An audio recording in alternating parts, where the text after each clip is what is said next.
بہت اہم ہے، اس لیے کہ ہم نے پہلی لہر کو کامیابی سے طے کیا، ایک بڑی منظم سی اسٹریٹجی حکومت نے وضع کی جس میں کہ روزگار اور جانوں کا دونوں کی وہ کی ایک ایسی حکمت عملی بنائی جس سے کہ دونوں کا سیف گارڈ ہو سکے، محفوظ رہیں، روزگار بھی اور انسانی جانیں بھی۔ اب جو یہ دوسری لہر ہے، ظاہر ہے کہ یہ پہلی والی سے زیادہ شدت پر ہے، اور اس کے لیے حکومت نے مختلف اقدامات کیے ہیں جس میں اسکول، ریسٹورنٹس، شادی ہالز، اس پہ مختلف قسم کی ریسٹرکشنز لگائی ہیں۔ ہمارا ادارہ NCOC جس نے کہ پہلے مرحلے میں بھی بہت ہی ایفیکٹولی اور بڑے سائنسی خطوط پر اپنی recommendations, data collection, data analysis اور پھر متعلقہ ہدایات وہ وضع کی جس کو کہ حکومت نے امپلیمنٹ کیا۔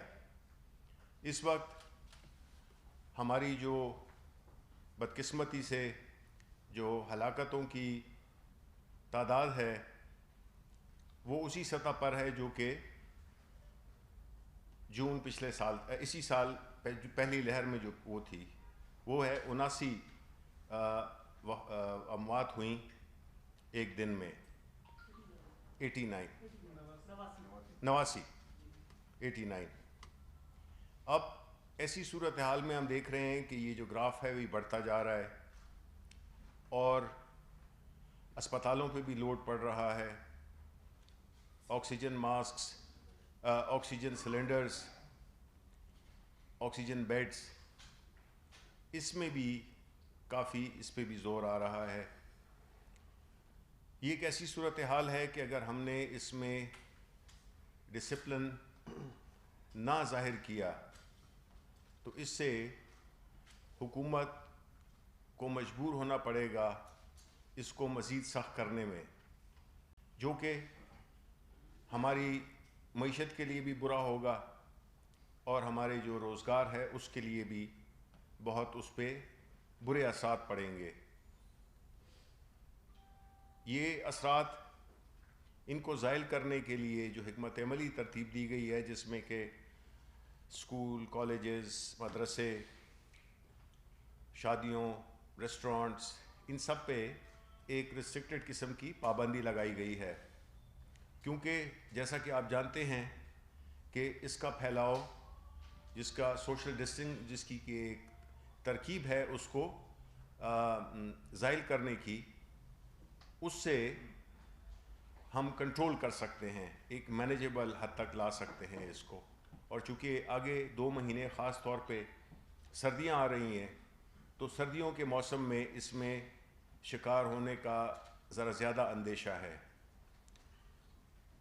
اب ایسی صورتحال میں جو ہماری آکسیجن کی ٹینکس کی جو انوینٹری ہے وہ اس وقت تک تو ٹھیک ہے، کیونکہ ایک مریض تقریباً 3 سلنڈر استعمال کرتا ہے، اور آج یہ بھی کیا گیا یہ پشاور واقعے کے بعد کہ اب ہر صوبے کو انسٹرکشن دی گئی ہے کہ وہ اپنا ایک ذخیرہ اپنے ہی کیپٹل ہیڈ کوارٹر میں رکھے گا، جس سے کہ اگر کسی جگہ پہ کوئی ایمرجنسی ہو، شارٹیج ہو تو وہ اس کو امیجیٹلی سپلائی کرے گا۔ 200 ٹن کی نئی جو فیکٹری ہے اس کی پروڈکشن بھی شروع ہو جائے گی۔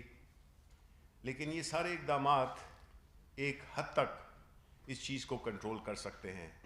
اگر ایک اجتماعی غیر ذمہ داری کا ثبوت ہو تو اس میں پھر ظاہر ہے کہ دیکھیں 22 کروڑ کی عوام ہے، اور خدا نہ خواستہ اگر 1% بھی ہو تو وہ بھی بہت زیادہ نقصان ہے۔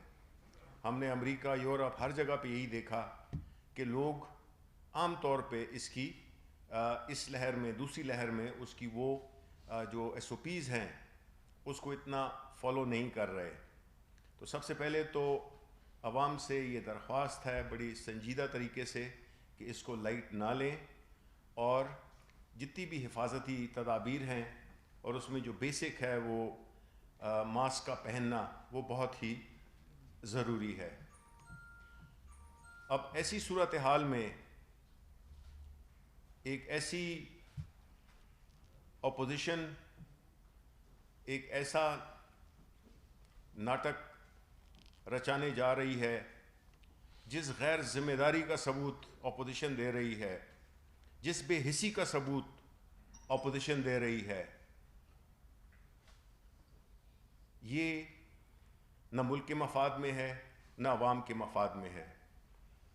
وہ لوگ جو کہ جن کا کہ کوئی ایجنڈا نہیں ہے، عوام کے لیے کچھ بھی نہیں ہے، اور یہ وہی لوگ ہیں جو کہ پچھلے 11 سال سے مسلسل حکمرانی کر رہے تھے، اور آج جب کہ نتائج ان کی مرضی کے نہیں ہوئے، جب الیکشن وہ ہار گئے، تو ایک بڑے ہی غیر منطقی طور پر 2 سال تک خاموش رہے، اور اب ان کو خیال آیا کہ جی الیکشن میں دھاندلی ہوئی تھی، جبکہ سب جتنے بھی انٹرنیشنل ادارے ہیں انہوں نے یہ ثابت کیا ہے کہ جو 2018 کے الیکشنز تھے وہ 2013 سے بہت بہتر تھے، اور اس میں پرابلم صرف یہ ہوا کہ دیکھیں جی جو الیکشنز ہیں اور ان کے نتائج وہ کسی کی مرضی یا منشا کے مطابق نہیں ہو سکتے۔ جس طرح کے ججز کہ جو فیصلے آپ کے فیور میں ہوں وہ ٹھیک ہے، اور جو آپ کے خلاف ہوں وہ ٹھیک نہیں ہے۔ اپوزیشن چیزوں کو اپنی مرضی کے مطابق دیکھنا چاہتی ہے، وہ دیکھنا یہ چاہتی ہے کہ اگر فضل الرحمان الیکشن ہار جائے تو وہ الیکشن دھاندلی زدہ تھا، اور ان کا بیٹا الیکشن جیت جائے تو وہ الیکشن ٹھیک تھا۔ شاید خاقان عباسی اپنی آبائی سیٹ ہار جائیں اور جا کے کہیں اور سے الیکشن لڑیں، وہ جیت جائیں تو وہ ٹھیک تھا، اور جو ہار گئے تو وہ دھاندلی تھی۔ اسی طرح سندھ حکومت جہاں پہ کہ ان کی حکومت ہے تو وہ الیکشن ٹھیک تھے، باقی الیکشن ٹھیک نہیں تھے۔ اس طرح کا ایک غیر ذمہ دارانہ، غیر سنجیدہ، امیچور، نابالغی کا ثبوت جو کہ اپوزیشن دے رہی ہے، اس سے ایک بات ظاہر ہوتی ہے۔ آپ تقریریں ان کی سن لیں، ان کی ڈیمانڈ سن لیں۔ تقریروں میں یہ کہتے ہیں کہ اس حکومت کو گھر بھیجنا ہے۔ اپوزیشن وہ ہوتی ہے جو کہ جمہوریت کے جتنے بھی تقاضے ہیں اس کو پورا کرتے ہوئے وہ اپنی حکمت عملی بناتی ہے۔ اب آپ بتائیں کہ اپوزیشن والے ہوتے کون ہیں جو کہ کہیں کہ جی اس حکومت کو گھر جانا چاہیے؟ اس لیے کہ جو آپ کے لوٹ مار کا دور تھا وہ ختم ہوا، اس لیے کہ آپ نے جس طرح اس ملک کے اداروں کو مفلوج کیا، جس طرح کہ آپ نے اپنی منمانی سے لوگ اپنے اداروں کے سربراہ لگائے، ایک ایسے ماحول کو، ایک ایسے کلچر کو فروغ دیا جس میں کہ لوگوں کی عزت پیسے کی بنیاد پہ ہوتی تھی، ایک ایسا کلچر فروغ دیا جس میں کہ آپ نے قبضہ گروپ، قبضہ مافیا کو فروغ دیا۔ آج بھی جو آپ کے جلسے جدر ہو رہے ہیں آپ سب جانتے ہیں کہ وہ لوگ کون ہیں۔ یہ نہیں چاہتے کہ وہ ایک ایسا پاکستان ایک ایسے دور میں داخل ہو جس میں کہ اداروں کا تقدس ہو، ادارے اپنے پاؤں پہ کھڑے ہوں، اور ایک لیول پلینگ فیلڈ ہو جس میں کہ ہر آدمی کمپیٹ کر سکے۔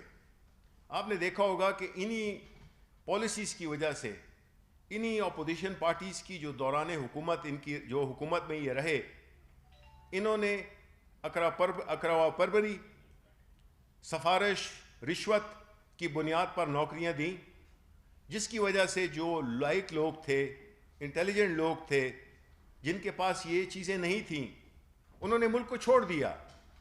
ایک میسو قسم کا، ایک بڑی سطح کا برین ڈرین ہوا، یعنی وہ لوگ جو کہ اس ملک کی خدمت کر سکتے تھے، لائق لوگ تھے، اہل لوگ تھے، وہ جا کے اپنی خدمات دوسرے ملکوں میں دے رہے ہیں، اور جب آپ ڈھونڈنے جائیں یہاں پہ ملک میں تو آپ کو کئی اداروں کے لیے لوگ ملتے نہیں ہیں جو کہ اہل ہوں اس کے، جو کہ وہ کام کر سکیں۔ غرض انہوں نے ہر وہ چیز کی ہے جو اس ملک کو پیچھے لے جا سکے، اور یہ واحد سچویشن ہے جس میں کہ ان کے کاروباروں کو فروغ ملا اور ملک جو ہے وہ غریب سے غریب تر ہوتا گیا۔ جس حالت میں انہوں نے اکانومی چھوڑی، جس سطحی انداز میں یہ چیزیں کرتے تھے، جو اچھی چیزیں ہوتی تھیں، مصنوعی چیزیں ہوتی تھیں، وہ دکھاوے کے لیے تھیں، اور جو مشکل چیزیں تھیں، مشکل فیصلے تھے، وہ قالین کے نیچے رکھ دیتے تھے۔ نتیجتاً جب ہماری حکومت آئی تو ہم نے یہ تلخ فیصلے کی، اس کی ہمیں ایک سیاسی قیمت بھی اٹھانا پڑ رہی ہے، لیکن ہم اس ملک کو، ہم اس وقت حکومت کو بچانے کی کوشش نہیں کر رہے ہیں، ہم ملک کو بچانے کی کوشش کر رہے ہیں۔ ہمارے جو بھی اقدامات ہیں وہ اسی پہ لگے ہیں کہ ایک تو یہ ہے کہ وہ چھٹکارا اس چنگل سے آزاد کرایا جائے اس ملک میں جو کہ اسٹیٹس کو، یا جو ایک حکمران طبقے نے بنایا ہوا تھا اپنے اقتدار کو دوام دینے کے لیے، اپنے کاروبار کو دوام دینے کے لیے، ان سے پاکستان کے عوام کو چھٹکارا دلایا جائے ان لوگوں سے۔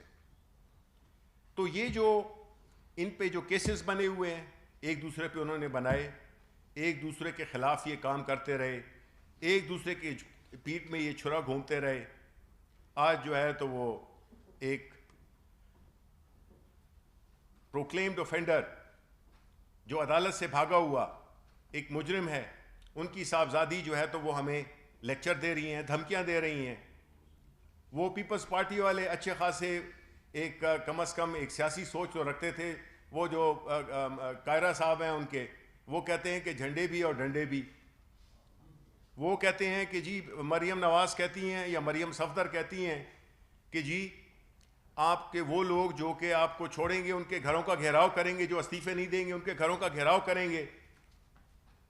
یہ کوئی تہذیب ہے، یہ کوئی کلچر ہے، یہ کوئی طریقہ کار ہے، یہ کوئی جمہوری طریقہ کار ہے؟ جتنے بھی ڈیموکریٹک فورسز ہیں ملک میں جو ہمارے فیور میں نہیں بھی ہیں، وہ یہ بتائیں کہ اس قسم کا بیانیہ جو وہ لے کے چل رہے ہیں، جس میں کہ آپ تشدد پہ مولانا ہیں، کیا کیا انہوں نے پوری سیاست میں انہوں نے اسلام کی کیا خدمت کی؟ کشمیر کمیٹی کے وہ پتہ نہیں 30 سال یا کتنے وہ بنے رہے، کیا کشمیر کوز کو کس طرح سے انہوں نے اٹھایا؟ کشمیر کے مسئلے کو تو ہم نے جس سطح پہ اٹھایا ہے، پرائم منسٹر عمران خان نے جس عالمی سطح پہ اس کی ایک بڑی مدلل اور بڑی ایفیکٹو قسم کی ایک پالیسی اختیار کی، وہ ہمیں کبھی بھی نظر نہیں آئی۔ آج کشمیر کا ایشو دوبارہ زندہ ہو گیا ہے، آج اسلاموفوبیا دوبارہ اس کو پرائم منسٹر صاحب نے اٹھایا، اور جس مدلل طریقے سے اٹھایا، جو اسلامی وہ تھی OIC، اس میں 57 ملک پہلی دفعہ کہ جی اسلاموفوبیا اور کشمیر کے مسئلے پہ جو ریزولوشن تھا وہ انڈورس کیا۔ انڈیا کو نہیں بلایا گیا، پچھلی دفعہ بلایا گیا تھا، اس دفعہ ہماری کوشش سے انڈیا کو نہیں بلایا گیا۔ پھر اسی طرح یونائٹڈ نیشنز میں جنرل اسمبلی میں ہم نے وہ قرارداد منظور کرائی جو کہ بنیادی طور پہ ہمیں فلپین نے اس کو سیکنڈ کیا۔ وہ قرارداد جو کہ اہم ترین ہے ہمارے اس میں، کہ جس طرح سے ہمارے پیارے نبی رسول اللہ صلی اللہ علیہ وسلم ان کی ذات میں جو گستاخیاں ہوتی تھیں، اس سلسلے میں وہاں پہ ایک میجورٹی سے انڈورس کرایا ایک ریزولوشن، جس میں کہ 2 نکات کیے۔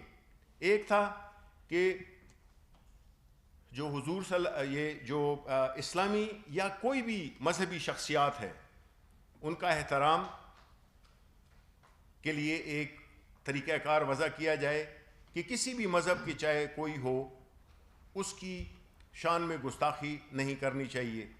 ہمارا اپنا قرآن شریف بھی یہی کہتا تھا، وہ کہتے تھے کہ آپ ان کے خداؤں کو گالیاں مت دو کہ وہ آپ کے خداؤں کو گالیاں نہ دیں۔ یہ صورتحال، اور اس کے بعد دوسری یہی تھی جو ادھر ایگری ہوا کہ ایک ایسا طریقہ کار وضع ہوگا جس میں کہ جو فریڈم آف ایکسپریشن ہے اس کی بھی ایک ڈیفینیشن ہو، جس میں یہ نہ ہو کہ جی آپ جو کرنا چاہیں وہ کہیں، اس میں بھی جو ذمہ داریاں ہیں اس کا بھی تعین کیا جائے۔ یہ ایک بہت بڑی کامیابی ہے پاکستانی حکومت کی، ہماری سفارتکاری کی، جس میں کہ ہم ان چیزوں کو ادھر آگے تک لے کے گئے ہیں. اور اسی طرح جو کشمیر ریزولوشن ہے وہ بھی سپورٹ ہوگا ادھر. تو کہنے کا مقصد یہ ہے کہ ایک طرف ہم اس ملک کو جو بھی اس کے انٹرنیشنل مسائل ہیں اس کو حل کرنے کی کوشش کر رہے ہیں. اکانومی بڑی مشکلوں سے اپنے قدموں پہ کھڑی ہوئی ہے، مہنگائی کم ہوئی ہے، چینی کی قیمت کم ہوئی ہے، آٹے کی قیمت بھی کم ہو رہی ہے، اور بھی کم ہوتی ہے اگر سندھ والے اگر اپنی گندم کی ریلیز کرتے. ہمارے جو اکنامک انڈیکیٹرز ہیں ان میں بہت بہتری آئی ہے. جون سے قرضہ بڑھا نہیں. ہم نے جو انڈسٹریل گروتھ ہے وہ بڑھی ہے. سیمنٹ سیل، سریا sale, construction industry, motorcycles, گاڑیاں، یہ بھی بات آج ہوئی کہ جس میں کہ یہ جو وہ آن لیتے ہیں جو گاڑیوں میں، اس پہ بھی ہم وہ کر رہے ہیں. اپنا انڈسٹریز منسٹر حماد اظہر صاحب کو پرائم منسٹر میں انسٹرکشن دی کہ اس کو کنٹرول میں رکھیں، کیونکہ سڈنلی جو ڈیمانڈ آئی ہے وہ پوسٹ کووڈ کی وجہ سے نیچے چلی گئی تھی. پھر اس میں ایسی بڑی ہے کہ جو عام حالات سے بھی زیادہ وہ بڑی ہے گاڑیوں کی سیل. تو اس قسم کی مختلف جو اکنامک ایکٹیویٹیز ہے اس کو ہم کرنے کی کوشش کر رہے ہیں ملک کی، کہ جس میں روزگار کے مواقع پیدا ہوں. 2 نئے شہر ہم بسانے جا رہے ہیں، 2 نئے ڈیم بنا رہے ہیں ہم. یہ ساری ایکٹیویٹیز ہیں جو کہ جس طرح کے کورونا کے تناظر میں اگر آپ دیکھیں، اور ملک ان کی اکانومیز تباہ برباد ہو گئی ہیں، چاہے وہ انڈیا ہو یا اور یورپ امریکہ ہو. اللہ تعالیٰ کا فضل ہے کہ ہم پھر بھی ہماری باوجود اس کے کہ جو ایک انٹرنیشنل کورونا کی وجہ سے ایک انٹرنیشنل سپلائی چین ڈسرپٹ ہوئی تھی، اس کے باوجود ایران کے ساتھ ایشوز کورونا کی وجہ سے، پھر انڈیا کے ساتھ ہمارے تعلقات، تو جو سبزیاں اور اس قسم کی چیزیں جو آنی ہوتی تھیں، افغانستان کے ساتھ ہمارے جو پرائم منسٹر صاحب کی جو وزٹ ہوئی اس میں بہت وہ ہوئی، چیزیں بہت آگے بڑھیں. کل افغان پریزیڈنٹ نے پہلی دفعہ پورا 1 سے 2 منٹ پاکستان کے کردار کو سراہا. پرائم منسٹر صاحب کی وزٹ میں جو چیزیں امپروو ہوئی ہیں یا ہونی ہیں اس پہ بات ہوئی. تو دیکھیں نا، مطلب ہے کہ ہم ایک ایسی صورتحال میں داخلی طور پہ اور بیرونی طور پہ ہم ان مسئلوں کو بڑی کامیابی کے ساتھ حل کر رہے ہیں. اور دوسری طرف یہ ایک غیر ذمہ دار اپوزیشن، ایک ایسی اپوزیشن جس نے کہ اس ملک کو صرف نقصان ہی نقصان پہنچایا ہوا ہے، اور ایک ان الیکٹڈ لوگ وہ ہمیں یہ کہہ رہے ہیں کہ ہم استعفے دیں. ایک جمہوری حکومت، اس کو ہٹانے کے لیے وہ غیر جمہوری طریقہ اختیار کرنے کے لیے تیار بیٹھے ہوئے ہیں. وہی جن کو کہ یہ گالیاں دے رہے ہیں، انہی اداروں کو ان کے ساتھ ساتھ میں وہ کہہ رہے ہیں کہ جی آپ ہمیں انہی کے ساتھ بات ہوگی. ابھی میں سرسری دیکھ رہا تھا، خاقان عباسی جو اپنے آبائی الیکشن ہار گئے. جو شخص آپ کو یاد ہوگا ولی خان، اس لیے میری رسپیکٹ ہے ولی خان کے لیے کہ جب وہ 400 میں الیکشن ہارا اس نے کہا کہ میں سیاست ہی چھوڑ دیتا ہوں، اور اس نے یہ نہیں کیا کہ وہ آ کے پشاور یا کہیں اور سے الیکشن لڑتا. یہ وہ لوگ ہیں جو سیاسی پناہ گزین ہیں، نومیڈس، جن کا مقصد صرف اقتدار میں آنا ہے اور اقتدار برائے کاروبار کے لیے آنا ہے. ان کا مقصد ملک کی خدمت نہیں ہے. انہوں نے جو بھی یہ جو بتاتے ہیں کہ ہم نے سڑکیں بنائیں، پل بنائے، LNG، یہ سارے ان میں ان کے کھانچے تھے. انہوں نے ملک کی محبت میں وہ نہیں کیا.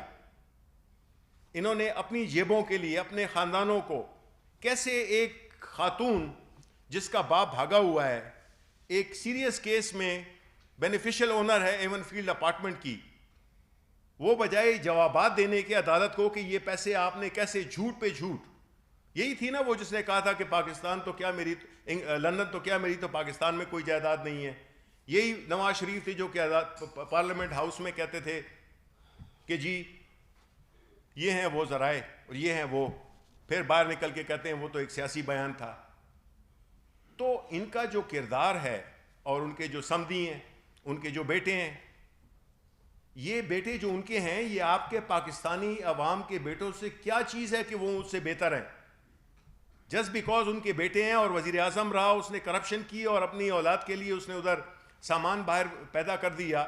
اسی طرح اسحاق ڈار جس کا انٹرویو آپ دیکھ رہے ہوں گے اور آپ نے دیکھا ہوگا, یہ وہ لوگ ہیں جو کہ نمائندگی کرتے ہیں, یہ وہ لوگ ہیں جنہوں نے کہ اس ملک کو تباہ و برباد کیا. لیکن الحمدللہ یہ پاکستان اسلامی ملک ہے اور اس کی حفاظت اللہ کرے گا, اور اس نے ان لوگوں سے ہمیں نجات دلائی. یہ لوگ اب دوبارہ چاہتے ہیں کہ ہم اسی دور میں لے آئیں پاکستان کو جس کو کہ پاکستان کے عوام 2018 میں ریجیکٹ کر چکے ہیں. ان کی یہ لوگوں کو خطرے میں ڈالنا, لوگوں کی جانوں میں خطرے میں ڈالنا, جلسے جلوس کرتے وہ ہوتا ہے, جلسے جلوسوں سے کوئی حکومت گئی نہیں ہے, اور اگر گئی بھی ہے تو اس میں پھر وہ جو کر رہے تھے ان کو کچھ بھی نہیں ملتا. یہ جو ریلیاں کر رہے ہیں, یہ جو جلسے کر رہے ہیں, یہ اور کچھ بھی نہیں ہے. یہ اپنے لیے ایک ایسا ماحول بنا رہے ہیں جس میں کہ یہ سمجھتے ہیں کہ حکومت پہ ایسا پریشر آئے کہ وہ کوئی ہمیں چھوٹ دے دے, جسے این آر او کہتے ہیں, این آر او دے دے. ہم تہیا کیوں ہیں, ہمارے پاس ایک اخلاقی قوت ہے, ہمارا لیڈر کرپٹ نہیں ہے, اور نہ کرپشن کرتا ہے اور نہ کرپشن کرنے دیتا ہے, اور ان کو بھی وہ نہیں چھوڑیں گے, کیونکہ انہوں نے جو آلریڈی ملک کے ساتھ کر دی ہے اس میں ہمیں اگلے 10-15 سال لگیں گے اس کو ہمیں نارمل کرنے میں. تو اس لیے جہاں تک کہ میرے لاہور کے عوام سے بھی یہ ریکویسٹ ہے, پاکستانی عوام سے بھی یہ ریکویسٹ ہے کہ سیاست ہوتی رہے گی, جلسے جلوس ہوتے رہیں گے. اس وقت نہ اپنے لیے مسائل ڈھونڈیں, بیکاز یہ وہ لوگ ہیں جو کہ جلسے کر کے چلے جائیں گے. اپنی شادی کے لیے تو یہ جب انویٹیشن کارڈ دیتے ہیں تو اس میں لکھتے ہیں کہ ہر ایک کورونا ٹیسٹ کر کے آئے گا, کیونکہ یہ سمجھتے ہیں کہ یہ ایک سپیریئر لوگ ہیں, ان کی جانیں زیادہ اہم ہیں. لیکن وہ لوگ جن سے کہ یہ جلسہ گاہ کو بھرنا چاہتے ہیں, ان کے تو یہ جلسہ ختم ہوگا تو ان کو تو یہ ٹیسٹ کرانے کے پیسے بھی نہیں ہوں گے. خدا نہ خواستہ بیمار ہو گئے تو ان کے خاندانوں کا کیا ہوگا؟ اگر کوئی اس سے وفات پا گیا تو ان کی فیملیز کا کیا ہوگا؟ یہ اپنے ایجنڈے کو تکمیل کرنے کے لیے لوگوں کو بطور وہ استعمال کر رہے ہیں, ایک ذریعہ استعمال کر رہے ہیں کہ ان کو استعمال کر رہے ہیں. تو ریکویسٹ ہوگی پاکستانی عوام سے اور خاص طور پہ لاہور کے لوگوں سے کہ ان فریب میں نہ آئیں. یہ ہر روز جھوٹ بولتے ہیں, ان کی سیاست کی بنیاد جھوٹ ہے, اور ان کا پیسہ ان کا ایمان ہے. ان لوگوں سے یہ نوسرباز ہیں, ان سے آپ دور رہیں. اور اس کے بعد جب یہ کورونا انشاءاللہ ختم ہو جائے, اس کے بعد جو کرتے ہیں کریں, استعفے دیتے ہیں استعفے دیں, جو بھی کرتے ہیں کریں, چاہے وہ ابھی ہو یا کل ہو یا 6 مہینے بعد ہو یا سال بعد ہو. ایک جمہوری ملک ہے, جمہوری حکومت آئی ہوئی ہے, اور اس کو آپ جمہوری طریقے سے ہی ہٹا سکتے ہیں, اور وہ انتظار کریں اگلے 3 سے 8 سال کا.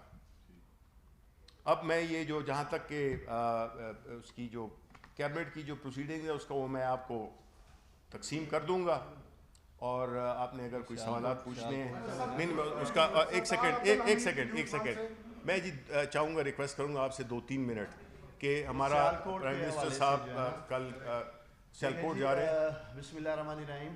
کل وزیر اعظم عمران خان انتہائی اہم دورہ کریں گے سیالکوٹ کا, اور وزیر اعظم کی وہاں 3 اہم مصروفیات ہوں گی, ایکٹیویٹیز ہوں گی. ایک سیالکوٹ کے جو بزنس کمیونٹی ہے وہ اپنی ایئر لائن کا آغاز کرنے جا رہی ہے. سیال ایئر کا پرائم منسٹر افتتاح کریں گے. بہت بڑی میں سمجھتا ہوں یہ معاشی ایکٹیویٹی ہے. 4 ارب روپے کی اس سے زائد کی لاگت سے اس ایئر لائن کا آغاز کیا جا رہا ہے ملک پاکستان میں. دوسرا, پرائم منسٹر سیالکوٹ کے شہریوں کے لیے ایک تاریخی پیکیج کا اعلان کریں گے, اور اس میں جو 5 منصوبے ہیں سیالکوٹ کے شہریوں کے لیے اس کا باقاعدہ افتتاح کیا جائے گا, جس میں سب سے درینہ مسئلہ تھا سیالکوٹ کے شہریوں کا پینے کے صاف پانی کا. اس کے پہلے فیز میں سیالکوٹ کے 4 لاکھ شہریوں کو پینے کا صاف پانی میسر ہوگا اگلے 2 سالوں میں. اسی طرح سیوریج سسٹم کا اس کے لیے اسٹیٹ آف دا آرٹ منصوبے کا آغاز کیا جا رہا ہے تاکہ نقاب آس کا جو پرابلم ہے وہاں اس کا حل کیا جا سکے. 5 نئے پارکس تعمیر کیے جا رہے ہیں, بنائے جا رہے ہیں سیالکوٹ میں, کلین گرین سیالکوٹ کو مد نظر رکھتے ہوئے پروجیکٹ کو. اسی طرح ٹریفک کی مسائل کو حل کرنے کے لیے ٹریفک ری انجینئرنگ کا ایک بڑا پروجیکٹ تیار کیا گیا, اس کا آغاز ہونے جا رہا ہے وہاں. اور سیالکوٹ کو اگلے 30 سالوں میں ویژن 2050 کو مد نظر رکھتے ہوئے پوری سٹی کی ماسٹر پلاننگ کر کے اس کی منصوبہ بندی کا جو منصوبہ ہے اس کا آغاز کریں گے. یہ تقریباً 17 ارب روپے کے پروجیکٹس ہیں جو کل انشاءاللہ وزیر اعظم سیالکوٹ میں جن کا آغاز کریں. تیسرا, جیسا کہ آپ سب جانتے ہیں, کامیاب جوان پروگرام جو ہم نے پاکستان کے نوجوانوں کے لیے شروع کیا. میں میڈیا کو, قوم کو اور نوجوانوں کو بتانا چاہتا ہوں آج تک 2 ارب سے زائد کی رقم پاکستان کے نوجوانوں میں تقسیم ہو چکی ہے کامیاب جوان پروگرام کی وساطت سے, اور اگلے انشاءاللہ 6 ماہ میں مزید 15 ارب روپے پاکستان کے نوجوانوں میں تقسیم کیے جائیں گے کامیاب جوان کی وساطت سے. دیکھیں, میں آج دیکھ رہا تھا اور سیالکوٹ سے جو پی ایم ایل این کے رنگ باز ہیں وہ آج بھی رنگ بازی کر رہے تھے, جی روک سکتے ہو تو روک لو, ہم استعفے دیں گے. میں میڈیا کی وساطت سے خواجہ آصف کو پیغام دینا چاہتا ہوں, خواجہ آصف اگر آپ میں تھوڑی سی بھی اخلاقی جرات ہے, تھوڑی سی بھی شرم ہے, تھوڑی سی بھی حیا ہے, تو پھر اب آپ نے بھاگنا نہیں ہے استعفوں سے. میں منتظر رہوں گا کہ آپ استعفیٰ دیں, سیالکوٹ میں الیکشن ہو اور پوری قوم کو پتہ چل جائے کہ سیالکوٹ کے لوگ میرے لیڈر عمران خان کے ساتھ ہیں یا خواجہ آصف کے لیڈر اشتہاری شریف کے ساتھ ہیں. دیکھیں, جیسے انفارمیشن منسٹر صاحب کہہ رہے تھے, پورے ملک میں معاشی حالات بہتری کی طرف جا رہے ہیں. لوگ کارپوریٹ سیکٹر کے ایئر لائنز میں انویسٹمنٹ کر رہے ہیں اربوں روپے کی, یہاں نئی ایئر لائنز چلنے جا رہی ہیں, سیمنٹ انڈسٹری اوپر جا رہی ہے, سارا آپ کا پرائیویٹ سیکٹر الحمدللہ اوپر جا رہا ہے. ٹیکسٹائل میں لیبر نہیں مل رہی ہے. اسی طرح سیالکوٹ کی ایکسپورٹ انڈسٹری کو آج لیبر نہیں مل رہی ہے, اتنی زیادہ ایکسپورٹ اوپر جا رہی ہے. تو ان معاشی بہتری کی طرف جاتے ہوئے ملک کو ڈی ٹریک کرنے کے لیے اپوزیشن نے یہ جلسہ شروع کر دیا ہے. اور جیسے آپ سن رہے تھے, مریم صفدر صاحبہ کہتی ہیں الیکٹڈ لوگوں کے گھروں کا گھراؤ ہوگا, وہ استعفے نہیں دے رہے ہیں. میں مریم صفدر سے یہ پوچھتا ہوں, پہلے خود ایک کاؤنسلر کا تو الیکشن لڑ لیں. آج تک زندگی میں مریم صفدر نے کاؤنسلر تک کا الیکشن نہیں لڑا ہے, میں نے کہا دور کی بات ہے. اور ایسی خاتون مطالبہ کر رہی ہے استعفوں کا, الیکٹڈ لوگوں سے جو لاکھوں ووٹ لے کے اپنے حلقوں سے آئے ہیں. اسی طرح ان کے والد عدالتوں سے سزا یافتہ ہیں, اشتہاری ہیں, عدالت نے انہیں اشتہاری ڈکلیئر کیا ہے. دونوں باپ بیٹی مل کر پاکستان کی معیشت کو تباہ کرنا چاہتے ہیں, اپنی کرپشن اور چوری بچانے کے لیے لوگوں کی زندگیوں سے کھیل رہے ہیں. پوری دنیا میں کرونا ایس او پیز کی بات کی جا رہی ہے اور یہ لوگ جلسہ کھیل رہے ہیں. میڈیا کی آنکھ نے دکھایا کس طرح سے کرونا کی پہلی لہر میں پاکستانی اللہ کو پیارے ہوئے, کس طرح نمبرز اوپر جا رہے تھے. ان کے بیانات قوم بھولی نہیں ہے. پہلی لہر میں کہتے تھے کرونا سے اگر کوئی مرے گا تو وزیر اعظم عمران خان پہ قتل کا مقدمہ کریں گے.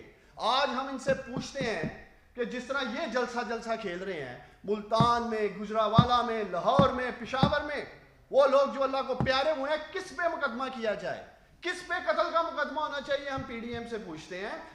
آج چونکہ ان کے مقدمات جو کرپشن کے مقدمات ہیں اور قوم منتظر ہے, اس کی تاریخیں نزدیک آ رہی ہیں, ان کا گھیرا تنگ ہو رہا ہے. حکومت کو بلیک میل کرنے کے لیے اپنے مقدمات میں یہ سارا کھیل رچا رہے ہیں اور لوگوں کی زندگیوں کے ساتھ کھیل رہے ہیں. یہ سردار حمید نیوز ون سر, ایک تو کیبنٹ میں آج کچھ اپنی اتحادی جماعت ایم کیو ایم کی کچھ تفصیلات سے لاپتہ ہے. اس میں دوسرا سر امپورٹنٹ سوال یہ ہے کہ مانڈوی والا صاحب جو ڈپٹی چیئرمین ہے, انہوں نے اعلان کیا ہے کہ چیئرمین نیب کو طلب کریں گے اور ان کو طلب کر کے ان کا محاسبہ کریں گے. آپ بھی سینٹ میں موجود ہیں, کیا ایسی کوئی پالیسی ہے سینٹ کی ان کو بلا کر ان کا محاسبہ کیا جائے؟ دیکھیں, پہلی بات تو یہ ہے کہ میں آپ اس کی تھوڑا سا بیک گراؤنڈ دینا چاہوں گا کوئکلی, کہ دیکھیں جب کسی کے ذاتی مسائل ہوتے ہیں اور ان ذاتی مسائل کو جس طرح کے نواز شریف, جس طرح کے آصف علی زرداری, پیپلز پارٹی, یہ تو نیب کو مانتے ہی نہیں ہیں. یہ تو کہتے ہیں نیب کو بند کر دیا جائے.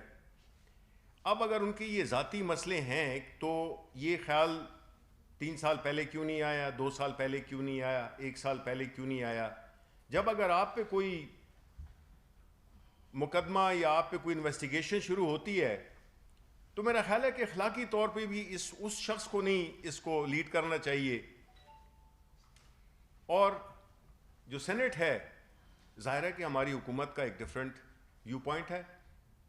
انہوں نے شاید یہ بھی کہا ہے کہ حکومت ہی سینیٹرز بھی سپورٹ کریں گے. بالکل نہیں کریں گے. یہ ہو ہی نہیں سکتا کہ ہم ایک ایسے ایجنڈے کو, یہ سلیم مانڈی والا صاحب کا ایجنڈا نہیں ہے, یہ پیپلز پارٹی کا ایجنڈا ہے, اپوزیشن کی طرف سے ہے کہ کس طرح سے آپ استعمال کرو اس کو.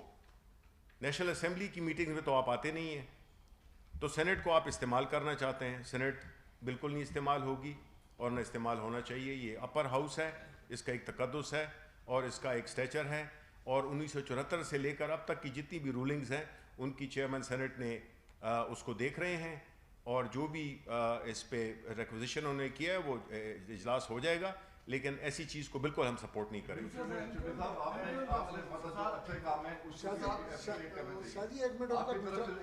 آپ کی طرف سے جو اچھے کام ہے اس کو اپریشیٹ کیے کہ اب نعیم بخاری صاحب کے آنے کے بعد سے جو 15 اور 20 لاکھ والے پیکج تھے ان کو انہوں نے گھر بھیج دیا. یہ اچھا اقدام ہے. اب اس کے ساتھ ہی جو آپ کے جو پی ٹی وی کے جو پینشنر جو پچھلے 2-2.5-3 سال سے جو مطلب وہ بیچارے انتظار میں, ان کے لیے کیا خوشخبری ہے؟ دوسری یہ کہ پی آئی اے میں جبری ریٹائرمنٹ جو سلسلہ شروع کیا گیا ہے اس میں ان کو گریجوٹی اور یہ چیزوں کو یہ مرائج جو وہ ان کو انکار کر دیا دینے سے, اور جو جبری ریٹائر ہونے سے انکار کر رہا ہے اس کو وہ اسلام آباد بھیج رہے ہیں. یہ دوسرا. تیسرا یہ چھوٹا سا کہ جو لوڈ شیڈنگ ہے یہ گیس کی اور بجلی کی, یہ مطلب اس وقت عروج پہ ہو گئی ہے, مطلب 4-4 گھنٹے 5-5 گھنٹے. تو یہ آپ دیکھیں پبلک تو مطلب پریشان تو ہو رہی ہے, تو اس پہ کوئی نہیں کیبنٹ نے اس میں وہ کیا؟ دیکھیں, پہلی تو جہاں تک پی ٹی وی کی بات ہے, ہمیشہ یہ ہوتا آیا ہے کہ جس طرح ہم نے کہا تھا کہ جو بھی ادارے ہیں ان کو ایسی نہج پہ پہنچا دیا گیا ہے جہاں پہ کہ خلاف ضابطہ بھرتیاں اداروں کو بٹھا دیا گیا.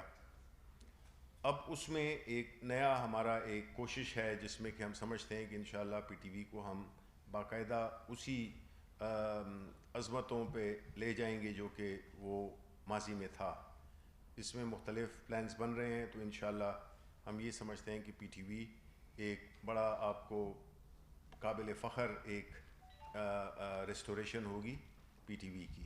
دوسری بات آپ نے کہا کہ پی آئی اے کے جو وہ ہیں, جو میری انڈرسٹینڈنگ ہے وہ یہ ہے کہ کسی کو جبری طور پہ ریٹائر نہیں کیا جا رہا, اور جو ٹرانسفرز کا جو ایشو ہے یہ تو بہت ایک پرانا ایشو ہے, جس میں کہ آپ کو پتہ ہے کہ جب جہاز ہیں اس میں ایئرپورٹ اسلام آباد انٹرنیشنل ایئرپورٹ ہے, کراچی ہے, اس طرح لاہور ہے. ہمارا جو انجینئرنگ ونگ ہے وہ کراچی میں ہی ہے. ہمارے جو کیا اپنا کروز ہیں وہ بھی ان کو جو اسلام آباد سے آپریٹ کرتے ہیں, یہ کاسٹ بچانے کے لیے ایک چیزیں کی جا رہی ہیں جس میں کہ یہاں پہ وہ آتے تھے, یہاں پہ ٹھہرتے تھے, ٹائم ضائع ہوتا تھا, پیسہ لگتا تھا. تو یہ کوئی وہ بات نہیں ہے. جہاں تک کہ اس کی بات ہے تو میرا خیال ہے کہ جو گولڈن ہینڈ شیک ہوگا ان کو وہ دیا جائے گا, جو بھی ان کی جو قانونی آؤٹ اسٹینڈنگ ہے وہ ان کو ملیں گی. تو یہ نہیں ہے. باقی گیس اور اس کی بات ہے, بجلی کی بات ہے. دیکھیں بجلی کا سیکٹر ظاہر ہے کہ اس میں بڑے مسئلے مسائل ہیں, لیکن جو اس وقت کی جو صورتحال ہے وہ یہی ہے کہ اس وقت ہمارا جو کرائسس ہوتا ہے وہ یہی ہے کہ ہمارے 2 ایکسٹریم موسم ہوتے ہیں, شدید گرمی اور شدید سردی. اب جو سردیوں میں ہماری جو بجلی کی جو ڈیمانڈ ہوتی ہے وہ 5,500 میگا واٹ سے لے کر 8,000 میگا واٹ تک ہوتی ہے, اور جب پیک سیزن ہوتا ہے تو اس میں 24 سے لے کر 26,000 میگا واٹ تک کی ہوتی ہے. اس میں جو گیس ہے ظاہر ہے ہمارے جو ذخائر ہیں وہ پہلے بھی طے بات ہوئی تھی کہ وہ کم ہو رہے ہیں, اور اس میں یہ جو گیس کے پلانٹس ہیں ہمارے, اور جو گیس کی جو ہماری جو سپلائی ہے اس کو ایڈجسٹ ہو رہی ہے, اور پریشر کا ایشو ہے اس کے لیے بھی کچھ میکنزم بتا رہے تھے, آج بھی بتا رہے تھے کیبنٹ میں کہ وہ جو میکنزم ہے جس میں کہ خاص طور پہ وہ علاقے جو کہ اینڈز پہ ہوتے ہیں ان پہ پریشر کا بڑا ایک مسئلہ ہوتا ہے, تو اس کو بھی حل کیا جا رہا ہے کہ یہ پریشر کی سچویشن نہ ہو. اجاز صاحب جی این این سر بتا دیں کہ آج کیبنٹ کے اجلاس کے اندر فرانس کے معاملے کے اوپر کوئی بات ہونی تھی، اور دوسرا کے پی ٹی اور نیشنل شپنگ کارپوریشن کے چیئرمین کا تقرری ہونی تھی، اس کا بھی تھوڑا سا بتا دیں کہ کیا معاملہ ہوا ہے، اور اگر ریزائن اسمبلی سے کتنے پرسنٹ تک ہو جائیں تو پھر مطلب ہے کہ سینٹ کے الیکشن اس سے متاثر نہیں ہو سکتے، یہ بھی ذرا قانون بتا دیں۔ دیکھیں جہاں تک جو آپ کے پہلے 2 ایشوز تھے وہ تو آپ کو رائٹنگ میں دے دیا آپ کو، وہ آپ پڑھ لیں، اسے پورا مفصل جواب ہے دونوں چیزوں کا۔ رہا استعفوں کا، دیکھیں پہلی بات تو یہ ہے کہ آج پتہ نہیں جو